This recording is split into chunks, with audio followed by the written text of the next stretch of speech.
내게 강 같은 평화, 우리 찬양과 함께 오늘 성경 읽기, 성경 쓰기를 시작하겠습니다. Peace like a river, I got peace like a river, I got peace like a river in my soul.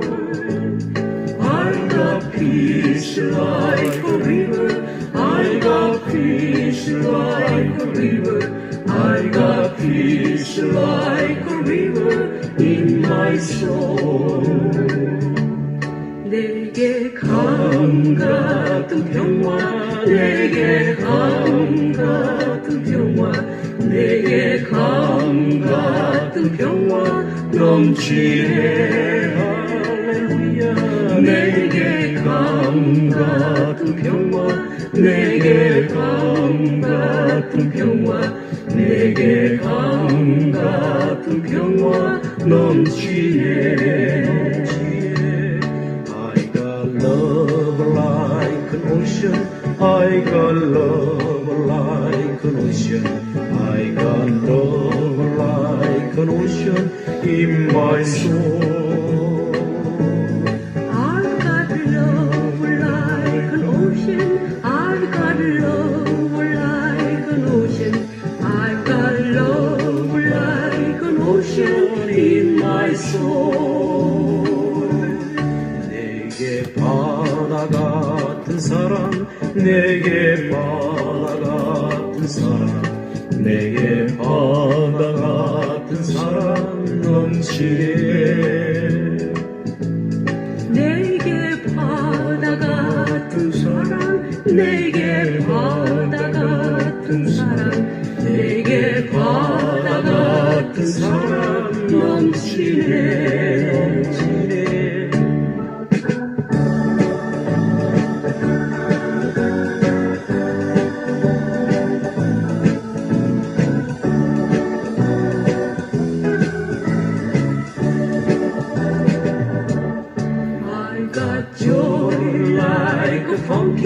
I got joy like a fountain, I got joy like a fountain in my soul. Hallelujah. I got joy like a fountain, I got joy like a fountain, I got joy like a fountain in my soul, in my soul.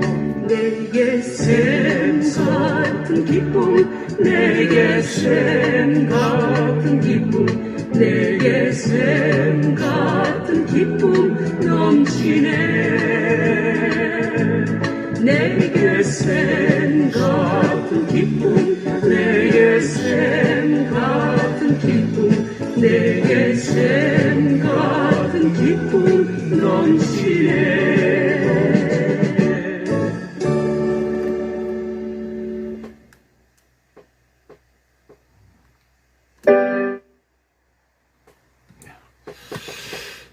기도하겠습니다. 고마우신 하나님, 참으로 감사를 드립니다.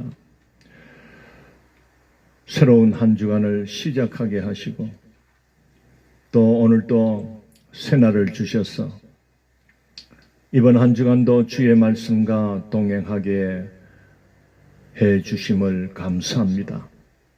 하나님, 우리 영혼의 양식을 위하여 게으르지 않게 하여 주시고 날마다 육의 양식을 거두어 먹는 것처럼 오늘 그리스도 된 모든 자들은 우리 영혼을 위한 생명의 양식, 우리 영혼의 양식되는 이 귀한 주의 말씀, 성경 말씀을 날마다 일용할 양식을 거둘 수 있는 그런 은혜를 베풀어 주시고 그를 힘을 주시고 게으르지 않게 하시고 우리의 영혼이 주의 말씀으로 이번 한 주간도 풍성한 영혼의 삶을 누리게 해 주시옵소서. 함께 참여하는 모든 자들에게 하나님 큰 은혜와 성령의 충만함으로 채우셔서 저들이 이 환난 시대 그리고 코로나19 바이러스로 인한 이 창살 없는 감옥과 같은 이런 시대를 너끈히 성령님과 함께 승리할 수 있도록 하나님 인도하여 주옵소서. 오늘도 주의 말씀 읽을 때에 그 말씀을 통하여 우리에게 또한 말씀하여 주시고 가르쳐 주시고 주의 말씀을 통하여 큰 깨닫는 시간 되게 하여 주시고 생명의 보화를 또 발견하는 시간 되게 하여 주옵소서. 감사를 드리옵고 예수님 이름으로 기도드리옵나이다. 아멘. 반갑습니다. 오늘 새로운 한 주간이 시작되었습니다. 6월 8일. 주일은 잘 지키셨는지요? 오늘부터 또 우리는 성경 읽기 사도행전 21장 오늘도 읽어 가겠습니다. 다 성경을 펴시고 사도행전 21장 1절부터 40절까지 읽겠습니다. 우리가 그들을 작별하고 배를 타고 바로 고스로 가서 이튿날 로도에 이르러 거기서부터 바다라로 가서 베니게로 건너가는 배를 만나서 타고 가다가 구브로를 바라보고 이를 왼편에 두고 수리아로 향해하여 두로에서 상륙하니 거기서 배의 짐을 풀려 함이로라. 제자들을 찾아 거기서 이래를 머물더니 그 제자들이 성령의 감동으로 바울더러 예루살렘에 들어가지 말라 하더라. 이 여러 날을 지낸 후 우리가 떠나갈새 그들이 다 그 처자와 함께 성문 밖까지 전송하거늘 우리가 바닷가에서 무릎을 꿇어 기도하고 서로 작별한 후 우리는 배에 오르고 그들은 집으로 돌아가니라.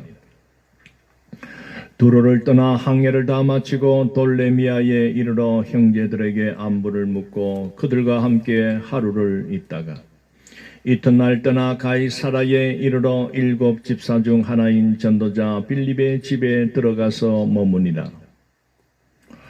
그에게 딸 넷이 있으니 처녀로 예언하는 자라.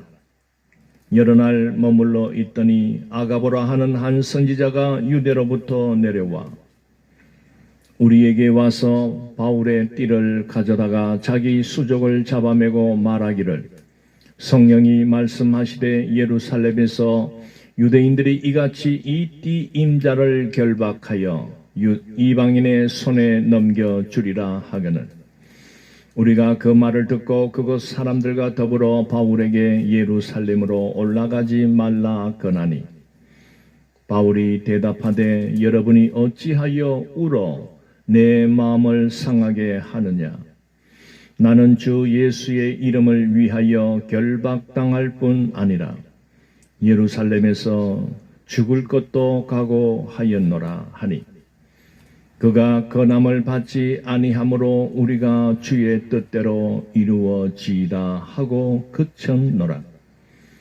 이 여러 날 후에 여장을 꾸려 예루살렘으로 올라갈새 가이사라의 몇 제자가 함께 가며 한 오랜 제자 구브로 사람 나손을 데리고 가니 이는 우리가 그의 집에 머물려 함이라. 예루살렘에 이르니 형제들이 우리를 기꺼이 영접하거늘 그 이튿날 바울이 우리와 함께 야고보에게로 들어가니 장로들도 다 있더라. 바울이 문안하고 하나님이 자기의 사역으로 말미암아 이방 가운데서 하신 일을 낱낱이 말하니 그들이 듣고 하나님께 영광을 돌리고 바울더러 이르되 형제여 그대도 보는 바의 유대인 중에 믿는 자 수만 명이 있으니 다 율법의 열성을 가진 자라. 내가 이방에 있는 모든 유대인을 가르치되 모세를 배반하고 이들에게 할례를 행하지 말고 또 간섭을 지키지 말라 한다 함을 그들이 들었도다. 그러면 어찌하여 그들이 필연 그대가 온 것을 들으리니 우리가 말하는 이대로 하라. 서원한 네 사람이 우리에게 있으니 그들을 데리고 함께 결례를 행하고 그들을 위하여 비용을 내어 머리를 깎게 하라.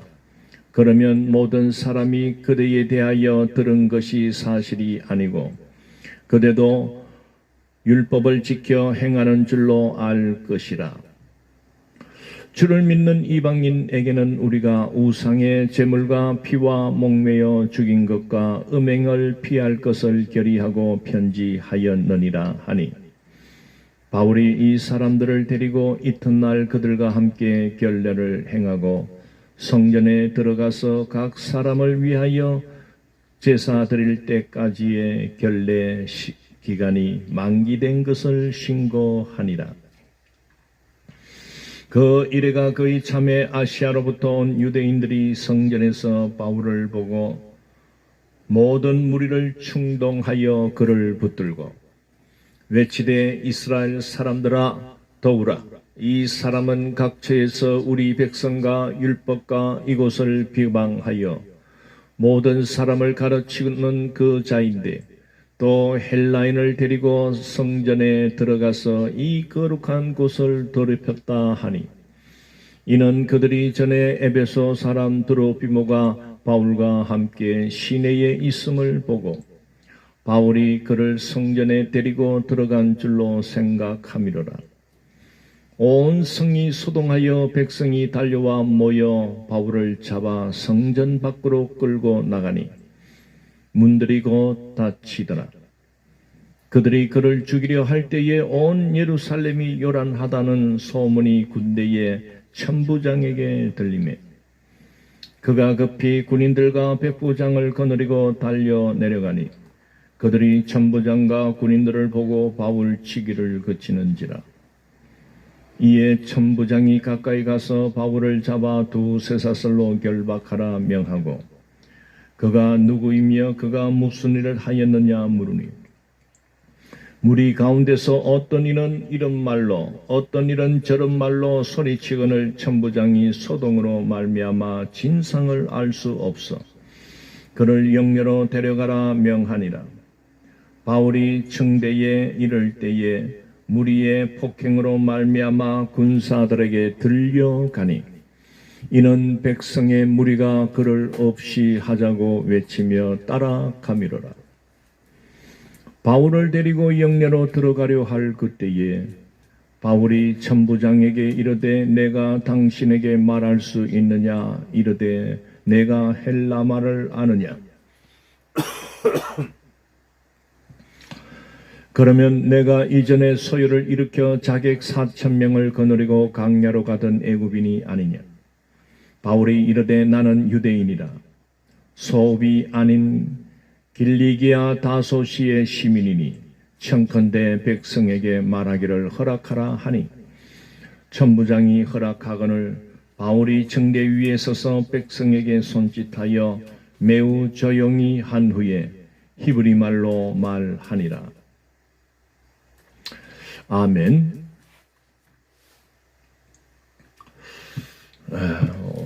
사랑하는 성도 여러분, 오늘 우리는 사도행전 21장을 읽으면서 이 21장의 내용은 주로 이 바울이 그 이방 땅인 그 소아시아 지역과 그리고 유럽 땅인 그 마게도냐 지방 도시들을 다니면서 사도 바울은 1차 전도 그리고 또 바울과 함께 또 신라를 데리고 또 2차 전도 뭐 이렇게 또 3차 전도까지 다 이제 마친 후에 각각 교회들 장로들을 불러놓고 이제 어떤 이별의 그런 고별 설교들을 했습니다. 그러니 나는 예루살렘으로 올라가야 되겠다. 이 바울의 고집이 대단했습니다. 물론 성령께서 그 바울에게 너가 예루살렘에 올라가면 유대 종교 지도자들에 의해서 너는 큰 어떤 고초를 당할 것을 알려주었습니다. 그리고 그 제자들, 그 바울의 제자들도 막 될 수 있으면 바울을 말립니다. 가지 말라고, 올라가지 맙시다. 그래 성령께서는 또 그들에게도 이렇게 알려주는 겁니다. 그 이야기가 이렇게 이제 뭐 배를 타고 또 작별하고 또 어느 지역에 가서 또 내렸다가 좀 있다가 또 배를 타고 뭐 이렇게 하면서 예루살렘으로 거쳐가는 그런 일정들을 쭉 설명한 후에 드디어 예루살렘에 이르게 됩니다. 물론 뭐 이렇게 공개적으로 요즘같이 뭐 우리가 어디를 가고 할 때 뭐 자유롭게 그런 여행하는 그런 시기가 아닙니다. 사실은 이 유대인들이 이 바울을 감시합니다. 이 바울이 어디로 돌아다니고 있는지, 그리고 여차하면 그 바울을 쫓아와 가지고 뭐 돌을 던지든지 뭐 폭행을 하든지 그 행사를 막 깽판 치는 겁니다.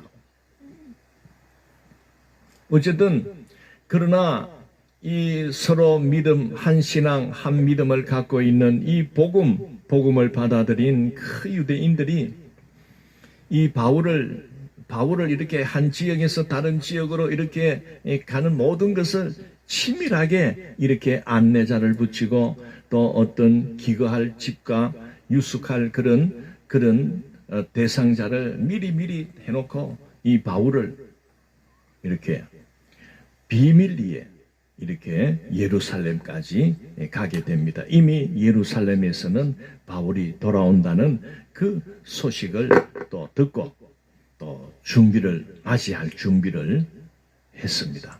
17절에 보니까 예루살렘에 이르니 형제들이 우리를 기꺼이 영접하거늘.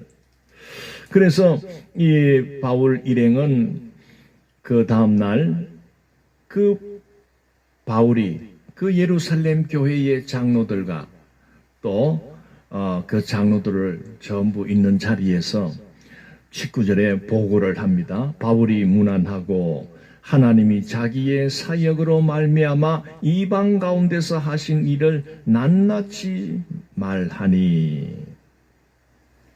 그래서 거기 모인 그 예루살렘의 그 교회 지도자들이 그 참 바울의 그 사역 속에서 일어났던 놀라운 그 성령의 역사들을 들을 때에 막 감동이 올라옵니다. 왜? 저 이방인 선교, 이방인 구원을 위해서 하나님께서 이 바울을 세워서 이렇게 놀랍게 사용하셨구나. 이렇게 참 그 바울이 수고한 그 모든 과정들을 생각할 때 얼마나 참 감사하고 또 그 수모와 그 핍박과 그 어떤 환난의 경험을 들을 때는 참 죽음을 각오하고 그 사명을 감당했던 그 바울이 또 참 측은하고 그런 마음들이 이제 있다 보니까 바울이 말을 끝난 후에 걱정을 하는 겁니다. 지금 이 예루살렘 도성에 유대 지도자들이 당신이 왔다 하는 그 첩보를 안 들었겠나? 그러면은 이제 너를 잡으려고 올 건데, 그러니 그들에게 잡히면 너가 문초를 받고 혹시나 또 죽을 수도 있고 어떤 일이 일어날 줄 모르는 그런 급박한 사태가 발생할 수도 있는데, 그러면서 그 유대 그 장로들이 그 바울에게 좀 이 너무 고집대로 그렇게 하지 말고 좀 이렇게 그들에게 좀 맞춰주고 유대 율법을 좀 이렇게 맞춰주면 그래도 좀 낫지 않을까 하는 그런 말들을 이제 하게 됩니다. 그러면서 참 결국은 이 바울은 다니면서 복음을 전파하면서 그 율법주의로 살아온 그 유대인들에게도 그렇게 율법을 당장 때려치워라, 절대로 그 율법을 믿지 말, 그런 말은 하지 않았습니다. 왜? 예수 그리스도가 그 유대인들의 그 조상들에 의해서 약속의 어떤 씨로 이 땅에 예수 그리스도가 왔는데, 그러면은 그 조상들이 참 믿고 따랐던 하나님의 그 십계명, 이런 율법들을 참 그걸 지금까지 이행하고 그 율법의 삶을 살아왔는 그것을 완전히 뒤엎은 것이 아닙니다. 어느 정도 그것을 우리가 인정하면서 새로운 복음, 그 율법에 매여 율법의 행위로는 구원을 얻을 수가 없다. 이 땅에 오신 그 하나님의 독생자 예수 그리스도를 우리가 믿을 때에 하나님은 우리에게 제사유함을 베푸시고 구원을 주신다. 이제 이런 복음을 이렇게 가르쳤지 율법을 때리치하라, 그런 말은 하지 않았던 겁니다. 어쨌든 바울은 그 유대인들의 모함과 그 비방, 그래서 붙들리게 되고 그들에게 끌려가면서 오늘 보니까 들것에 들려갔다고 하는 걸 보이 심하게 이렇게 폭행을 당한 것 같습니다.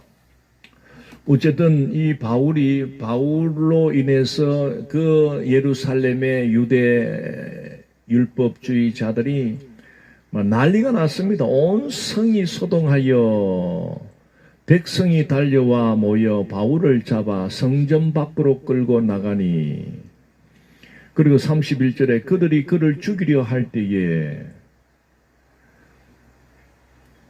그 예루살렘 도성을 정치적으로 군사적으로 관리를 하던 천부장에게 이 소식이 들어갑니다. 그래서 그 로마 군인들이 무슨 난리가 났으니까 즉시 그 현장에 와서 어쨌든 그 바울을 붙들어 이제 그 로마 군인 천부장이 바울을 신문하는 그런 상황까지 가게 되었습니다. 이게 21장의 그 줄거리입니다.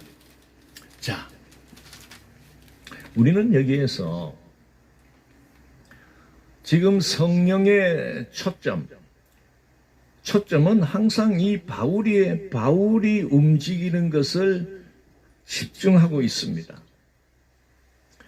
그러면 왜 이렇게 주변에 함께하는 그 성도들은 바울을 왜 이렇게 예루살렘에 가면은 붙들려서 고초를 당할 걸 뻔히 아는데 왜 굳이 그렇게 가려고 합니까?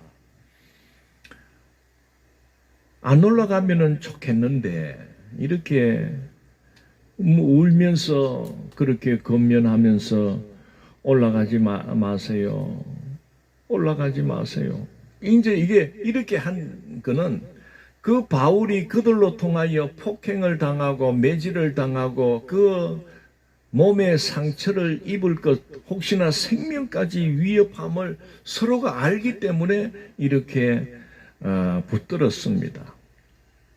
그러나 이 바울의 각오, 바울의 그 어떻게 보면 의로운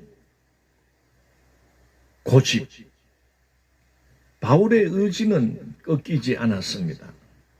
13절에 보면 이렇게 바울이 대답을 합니다. 바울이 대답하되 여러분이 어찌하여 울어 내 마음을 상하게 하느냐. 나는 주 예수의 이름을 위하여 결박당할 뿐 아니라 예루살렘에서 죽을 것도 각오하였노라. 이렇게 강력하게 그 의지를 분명히 하니까 14절에 그가 건함을 받지 아니하므로 우리가 주의 뜻대로 이루어지이다 하고 그쳤다. 더 이상 말을 안 했다.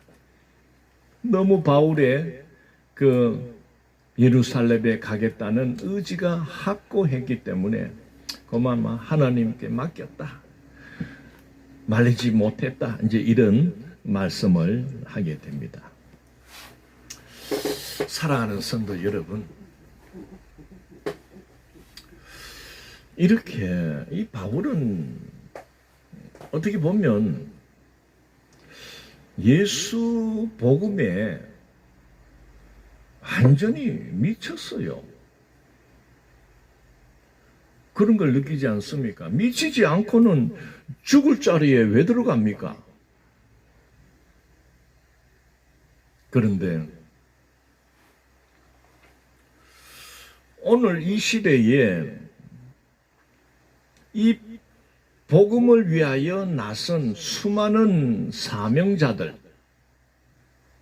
또 나는 정말 예수님을 믿고 이 참 죄인이 구원받고 용서받은 이것이 너무 참 감사하고 해서 많은 사람들이 막 이렇게 목사가 되려고 하고 또 신학교를 가려고 이렇게 하는 사람들이 많습니다.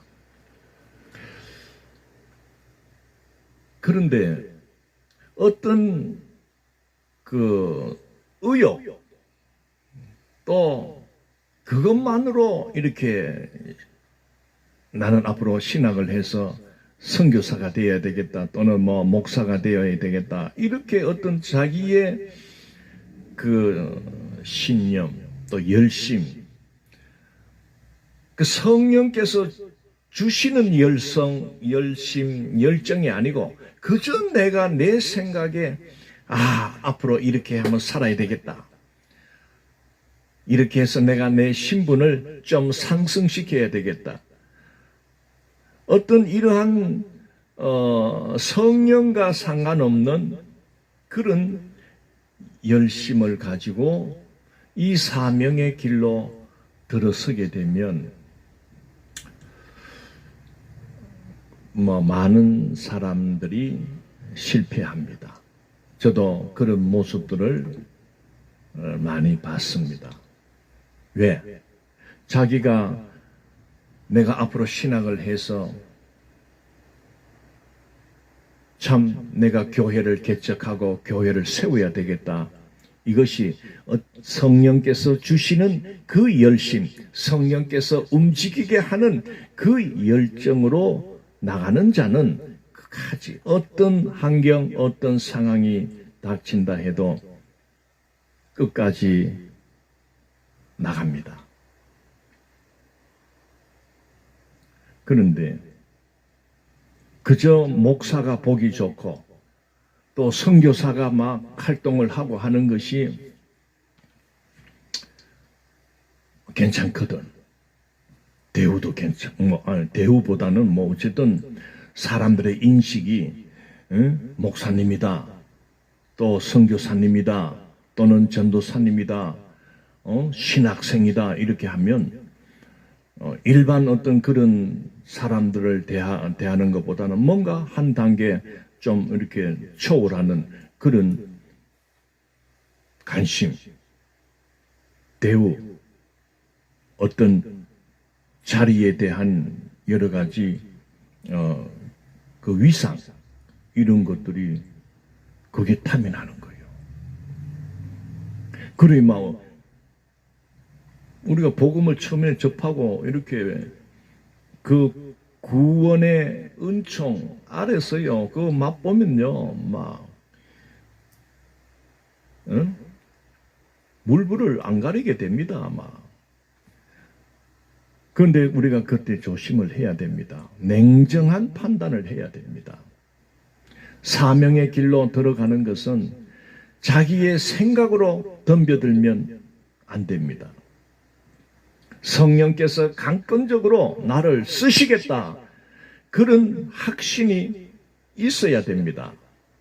그래서 성령께서 자기의 인생을 그 성령께 맡기고 성령 나는 부족한 것이 많고 여러 가지 자격도 안 되고 그렇지만은 성령께서 이 종을 쓰시겠다면 나의 정욕과 나의 욕심과 나의 모든 어떤 그런 기대를 내려놓습니다. 전적으로 나를 인도해 주옵소서. 사도 바울이 그런 격 아닙니까? 사도 바울은요, 예수 믿고 하는 사람을 막 잡아 가뒀던 그런 사람입니다. 그런데 그가 자기가 그 예수 믿는 자를 잡으러 가다가 자기가 가만히 생각해 보니까 자기가 내가 예수 믿는 사람들을 살려줘야지. 내가 그만 저들 편에 서가지고 그렇게 한 게 아닙니다. 하나님께서 강력하게 그를 바꿔버린 겁니다. 변화시킨 겁니다. 성령께서 그를 그냥 360도 바꿔버린 겁니다. 아주 좀 특이한 어떤 그런 하나님의 역사가 임했던 것이지요. 그러니까 이 바울은 전혀 자기가 살아가는 방식이 아니잖아요. 또 그걸 나도 예수 믿고 복음을 전해야 되겠다 이런 생각은 추워도 없었던 사람입니다. 오히려 복음 전하는 사람을 만나면 때려잡는데 그런 신념을 가지고 살았던 사람이 하나님께서 강력하게 그를 변화시키니까 이 바울은 자기가 하고 싶은 일을 시키는 게 아니고 완전히 반대되는 일을 시킬 때에 바울은 모르겠어. 이제 그래 3년 그가 은혜 받고 3년을 침묵했습니다. 성경에 안 나타납니다. 그가 어떻게 했다는 것이 기록이 안 되어 있습니다. 그 다소에서 그가 어떤 침묵의 시간을 가집니다. 그 3년 동안 그는 철저히 회개와 이제는 하나님의 그 자녀로 이 세상 그 이방인들을 위하여 하나님이 나를 이렇게 불렀구나. 그 철저한 소명의식을 가지게 됩니다. 그럴 때에 그의 사역과 그의 모든 그 전도 일, 선교 일은 성령께서 주도적으로 사용을 하게 되는 그 도구가 된 것입니다. 그렇게 사용되어야 그게 마치 이 교회를 이렇게 전에는 몰랐는데 어쨌든 예수를 믿고 교회 생활을 하다 보니까 저 장로 정도 되면 괜찮네. 그리고 보면 목사님은 맨날 양복에다가 딱 마이크를 잡고 막 강대상에서 왔다 갔다 하면서 막 이렇게 말씀을 전하고 이 설교를 하니까 그게 부러운 거요. 그러면은 나도 못하겠나? 그래. 나도 참 목사 하고 싶은데 나이는 좀 있고 그러다 보니 빨리 어떻게 목사 되는 길이 없나? 이 편법이 들어가는 거예요. 물론 저는 이렇게 짧은 과정을 통해서 목사 안수를 받고 또 이렇게 하는 것을 나쁘다고 보지는 않습니다. 왜냐하면은 물론 우리가 어릴 적 참 중고등학교 시절에 참 은혜를 받고 내가 앞으로 참 나는 참 목회자로서 살아가야 되겠다 그런 마음을 참 갖게 되고 그래서 대학교를 아예마 신학대학교로 들어가서 그 신학대학에서 4년의 과정을 거치고 또 대학원도 신학대학원에 들어가서 3년의 과정을 거치면서 교회의 사역들을 이렇게 돕고 배우면서 강도사 그런 기간을 거쳐 그러니까 전도사, 강도사 그리고 그래서 참 목사 안수를 받을 때쯤 되면은 그 다른 일반적으로 정상적인 코스로 밟아 나가도 여러분 대학 4년, 신대원 3년 그리고 강도사 기간 3년입니다. 10년 걸립니다.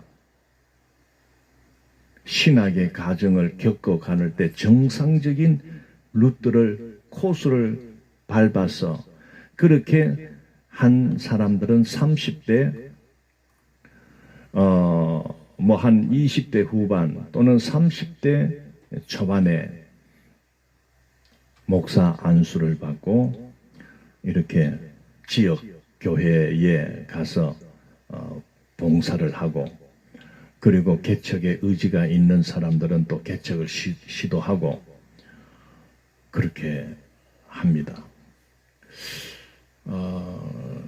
그런데 이제 젊었을 때는 자기 뜻대로 그냥 이렇게 돈 벌려고 사업을 하기도 하고 직장 생활도 하던 그런 사람들 교회 일에는 별로 신경도 없고 그냥 자기 가정 또 자기 사업에 열심을 그렇게 하던 분들이 어떤 사업도 잘 안 되고 사업보다야 나도 신학교나 가야 되겠다. 어떤 이런 비신적인 그 신학 가는 거. 이런 것도 나쁘다고는 보지 않습니다. 어쨌든 나이가 들었는데 은혜를 받게 되면 어떤 또 소명을 받게 되면 늦은 나이에 시도하는 자들이 있습니다. 그런데 제가 바라고 싶은 것은 좀 일찍 소명을 받아서 정상적인 루트를 이렇게 해서 신학과정을 쭉 밟아 나가서 참 목사가 되고 선교사가 되고 하는 이런 기회가 주어지지 않고 나이 들어서 40대 후반이나 50대 또는 어떤 분들은요 60대에 소명을 받아가지고 그 신학교를 가는 분들이 있습니다. 저는 30대 초반에 신학을 시작했습니다. 물론 유혹이 있었지요.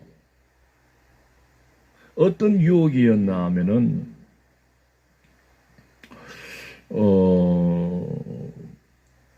그 같이 이렇게 하던 사람들이 좀 나이가 들어서 하는 사람들이 그 정상적인 코스를 밟고 이렇게 하다 보니까 만약에 40대, 50대 시작한 사람들은 정상적으로 밟아 나가려고 하니까 수년이 걸리는 거예요. 목사 안수를 받기까지. 물론 대학을 나온 사람은 신대원으로 바로 들어와서 이렇게 신대원 3년 또는 강도사 3년만 해도 6년이 걸리잖아요. 그런데 뭐 대학 4년제 대학을 나오지 않으면 그 4년제 대학 과정 또 신대원 과정 이러면 벌써 7년입니다. 거기에다가 강도사 과정을 거쳐버리면 근 10년 만에 안수를 받게 되니까 40대에 시작해도 50대가 돼야 목사 안수를 받는 거지요. 그러면 60대 받는 사람은 목사 안수 받는 즉시 은퇴다. 정상적으로 받게 되면. 그러니까 편법을 이렇게 찾는 분들이 있었습니다.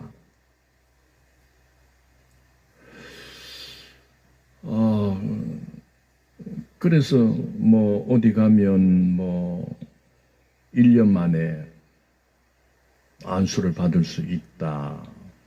이런 유혹거리가 오니까 그만 흔들리는 거예요. 왜? 세월을 내 나이에 어떻게 7, 8년을 해야 될까 또 걱정도 되고 그러니까 조금이라도 일찍 안수를 받겠다는 그런 욕심이 또 생기다 보니까 또 이제 그런 뭐 비인가 그런 신학교를 이렇게 가시는 분들이 있더라고요. 그러나 뭐 이해는 됩니다. 이해는 됩니다. 그런데 좀 아쉬운 것은 내가 나이가 많아서 어쨌든 빨리 그냥 속성으로 뭐 이렇게 내가 목사직을 받고 해서 빨리 내가 필드에 나가 하고자 하는 어떤 그런 인간의 욕심은 그런 욕심으로 덤빈다면 저는 반대합니다. 그러나 참 뭐 젊었을 때는 깨닫지 못하고 그랬는데 나이가 들어서 이렇게 깨닫고 하나님께서 나를 사용하신다면 내 남은 생에는 기꺼이 내가 주님을 위하여 복음을 위하여 바치겠다고 하시는 분들 그런 분들을 잡아놓고 젊은 학생들하고 같이 섞어 나면요 시험 칠 때 머리 안 돌아갑니다. 그래 이제 분명한 소명을 받고 소명의식을 가지고 정말 내가 복음을 위하여 내 일생을 정말 드려야 되겠다라고 이 바울과 같이 죽기를 각오하고 이렇게 한다면 저는 좀 이렇게 늦게 소명받은 분들에게 어떤 뭐 정상적인 어떤 루트를 거치지 않는다 해도 그들에게 참 약간의 과정만 거치고 목사직을 주는 데 대해서는 반대하지 않습니다. 왜냐하면 뭐 나이 들어도 똑같이 너도 10년 해 이렇게 하다가는 마치기도 전에 갈 수도 있거든. 그러면은 뭐 아무 쓰임도 안 되잖아요. 그러나 어쨌든 중요한 거는 정말 하나님이 나를 부르셨다 하는 그 소명을 가져야 됩니다. 그 소명이 확실해야 됩니다.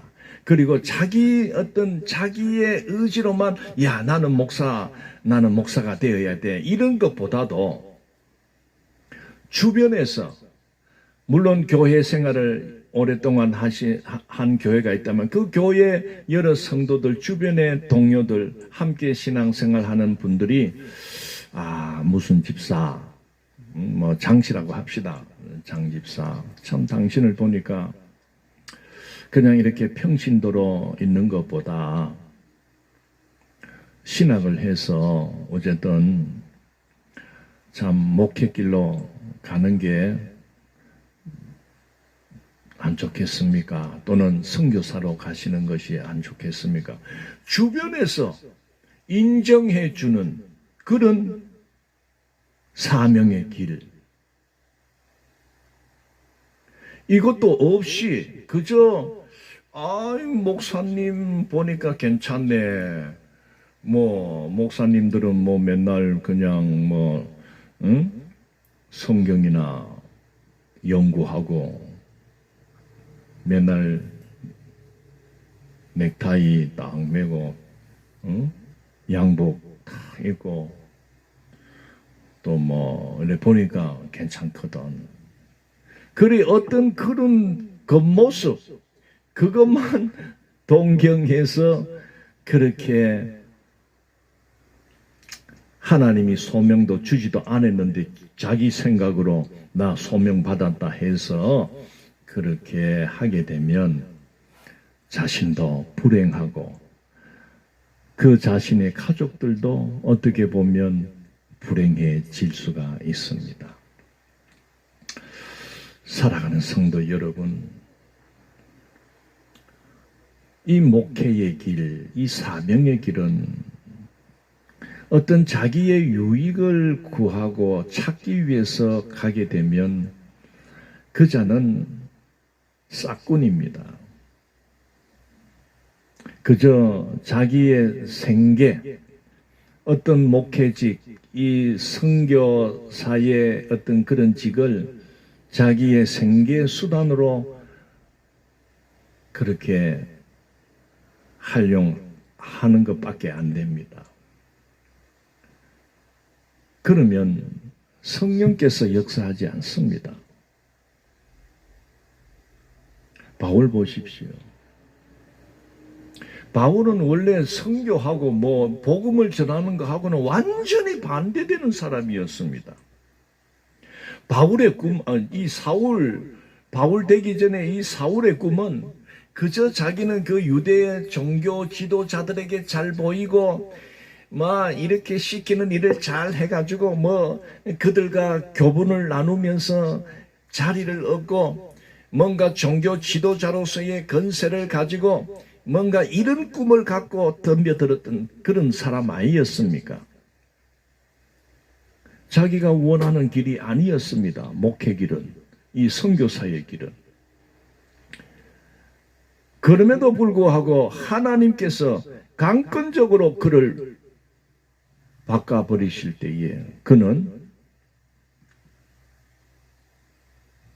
그 하나님의 명령, 소명 앞에 완전히 죽기를 각오하고 결혼도 포기하고 자기의 남은 일생을 오로지 예수 복음을 위하여 살겠다고 결단한 그런 각오를 가지고 선교 사역을 감당할 때 성령께서 그를 도우시는 겁니다. 그러니 그가 이제 마지막 내가 예루살렘으로 가면 반드시 뭔가 해가 있을 것이다. 유대 종교자들이 나를 가만히 두지 않을 것이다. 혹 나를 죽일 수도 있는 그것을 알면서도 나는 가야 된다. 나는 죽을 것도 각오하였다. 이렇게 갈 수 있는 자가 되는 겁니다. 만약에 소명도 없이 그저 그 화려한 모습, 선교사님들이 지금 물론 이 바울이 활동했던 이 시대의 선교사 말고 지금 이 2000년도 들어와서 이 시대의 선교사들과 또 목사님들의 그 모습을 보면 이 바울의 시대하고는 완전히 틀리잖아요. 그러니까 크게 이렇게 물론 우리나라 안에서 목사직을 갖고 살아가는 목사님들에게 어떤 정치적으로 국가에서 똑바로 해 또는 이 설교를 검열한다거나 자기들에게 어떤 비방의 말을 하지 못하도록 입단속을 시키고 이런 그 나라가 아니잖아요. 그래 괜찮거든. 땅을 파나 일반 성도들과 같이 어디 노가다 판을 가기를 하나 교회에서 또 한 달 되면 또 사례를 주지. 또 좀 이렇게 규모가 있는 교회에 있으면 또 차도 주지. 물론 목사님은 설교 준비 열심히 해서 말씀을 가르치고 또 말씀을 전하고 하니까 너무 어떤 이 부러움의 대상 이걸로 덤벼들면 실패합니다. 여러분 이거는 조심해야 됩니다. 그러나 그럼에도 불구하고 나는 꼭 목사의 길을 가야 되겠다, 선교사의 길을 가겠다 하면 여러분 각오를 하시고 죽기를 각오하시고 죽음의 자리라도 바울과 같이 들어갈 수 있는 그런 각오가 있다면 여러분 하나님 앞에 맡기고 시도하십시오. 성령께서 하게 하십니다. 그러나 그런 각오도 없이 아이고야 저게 가면 위험하겠다. 그러면은 다른 데로 가버리고 피하고 도망가고 편한데 쉬운 데만 내가 가서 해야 되겠다. 이런 생각을 갖고 있다면 저는 말리겠습니다. 제가 그런 사람들을 많이 봤거든요. 목사까지 목사 일을 하다가도 고마마 목사 안 하고 택시 운전도 하고 노가다 판에 가서 그래도 하더라고. 물론 그 목회가 어려워서 생계 수단으로 그렇게 어쩔 수 없이 하는 부분까지야 제가 나쁘다고는 보지는 않지만은 만약에 이 바울과 같이 죽을 것을 각오했다면 굶주려도 만약에 밥이 쌀떡에 쌀이 다 떨어지고 한다 해도 목사는 하나님 앞에 엎드려서 하나님 나를 죽이려면 죽이시고 하나님 뜻대로 맡깁니다 하고 그냥 그래 엎드려 기도하는 게 그게 죽을 것을 각오한 바울같이 그렇게 하면요 하나님이 안 죽입니다. 배를 안 공게 합니다. 그래 하나님께 맡겨버리면요 하나님이 다 채워줍니다. 때가 되면 그 은혜를 가지고 있으면서 살아야 되지. 아이고 이 코로나가 와가지고 이제 안 그래도 교인이 없는데 교인도 이제 다 떨어지고 이제 아이고 이거 하면서 이제 이런 걱정을 해갖고는 아이고 나도 택시 운전이나 하러 가야 되겠다 이렇게 뿌리면은 그 사람은 하나님의 부르심 죽기를 각오하는 이 목회의 길이나 선교의 길에 애초부터 그는 자기의 어떤 영달을 위해서 덤벼들었지, 자기의 어떤 인기와 목회직을 가지고 선교사직을 가지고 어떤 다른 사람 앞에 드러내고 자랑하는 어떤 이런 자기 욕심으로 덤벼들은 그런 것밖에 안 됩니다.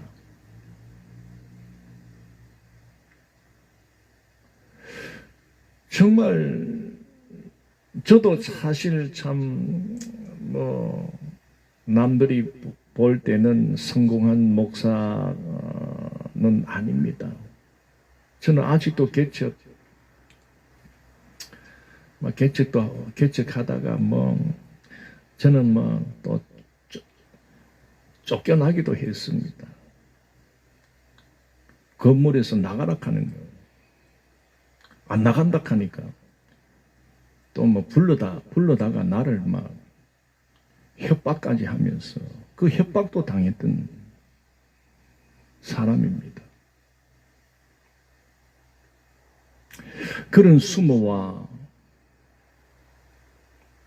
그런 비참함을 여러분 당해봤습니까? 건물에 있는데 나가라는 거예요. 길바닥에 나가라는 말이가. 그때 제가 참 겪었던 그 심정은 참 누구한테 하소연할 수가 없어. 내가 하나님 앞에만 내가 울면서 하나님, 목사의 길이 이렇게 너무 힘이 듭니다.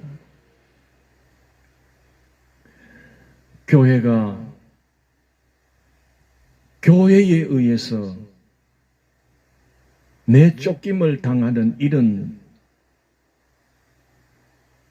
일이 어찌 일어날 수가 있습니까? 목사가 목사에 의하여 협박을 받고 내가 어찌 이런 수모를 당하며 주여 이 종을 불쌍히 여겨주시고 이 종을 붙들어 달라고요. 그렇게 기도하고 어쨌든 죽이든지 살리든지 하나님이 알아서 하이소 이렇게 맡겼습니다. 그러니까요. 하나님께서 나를 죽도록 하지 않더라니까. 일어나게 하시더라니까요. 여러분,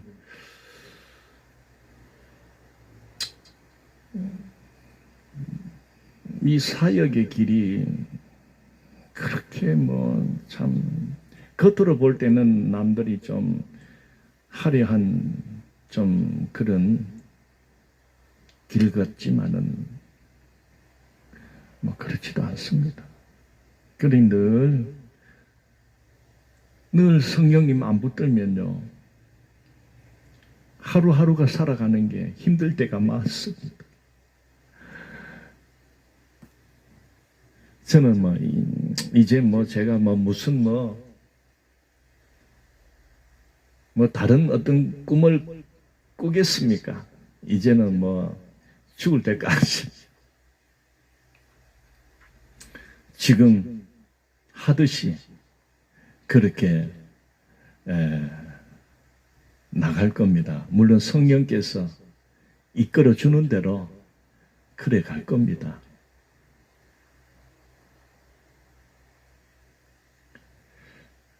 오늘 사도행전 21장을 보면서 이제 사역을 마무리하면서 죽음 사지로 들어가는 그 바울을 볼 때 안 가도 되고 어디고만 피해도 얼마든지 주변의 사람들이 그렇게 바울로 보고 가지 마세요. 그곳에 가면 죽을 수도 있어요. 어려움을 당할 수도 있어요. 가지 마세요 할 때고 그럴까 하고 얼마든지 편한 길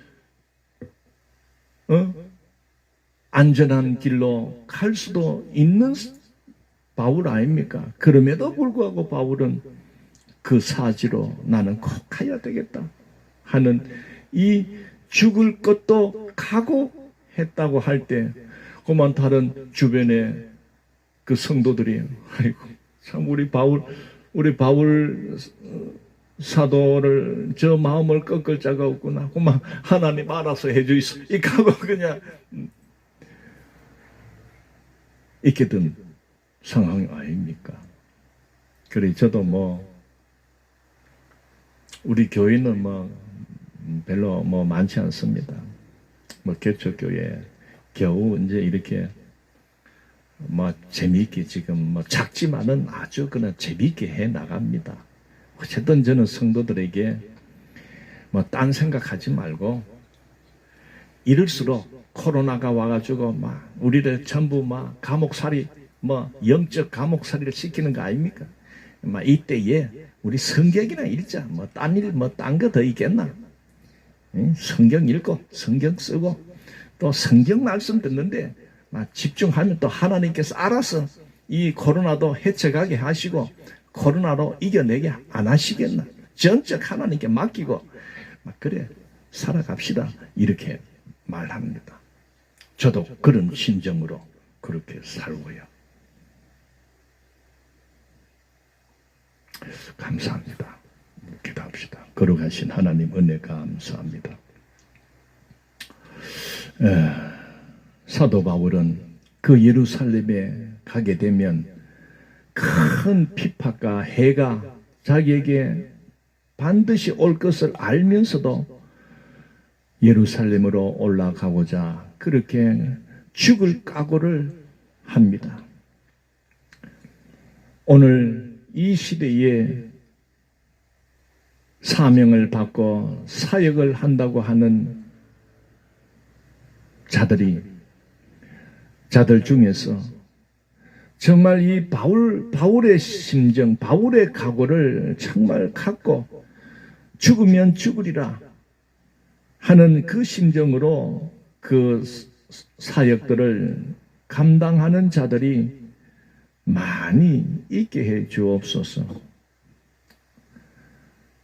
결코 이 목회 길, 선교의 길, 이 사명의 길을 어떤 자기의 어떤 욕망에 의하여, 욕심에 의하여 덤벼드는 그런 자들이 되지 않게 해 주시고,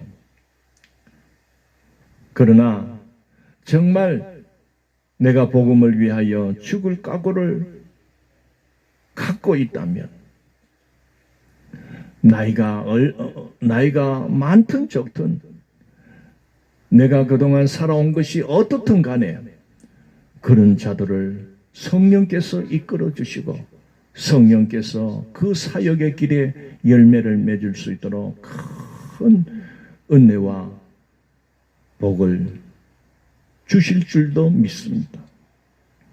어쨌든 하나님 우리 큰사랑 교회 비록 여러 가지 개척의 과정에서 어려움이 있고 여러 가지 많지만은 그래도 우리는 환경을 바라보지 않고 오로지 전능하신 하나님만을 바라보며 주 예수 그리스도의 복음만을 전파하며 가르치며 나아가기로 작정했사오니 주님 더욱 성령으로 충만하게 우리를 인도하여 주시고 우리에게 맡겨주신 이 복음의 사역들을 잘 감당할 수 있도록 이 종에게도 날마다 성령을 부어주시고 충만케 해주시고 우리 성도들에게도 성령 충만케 해주시옵소서.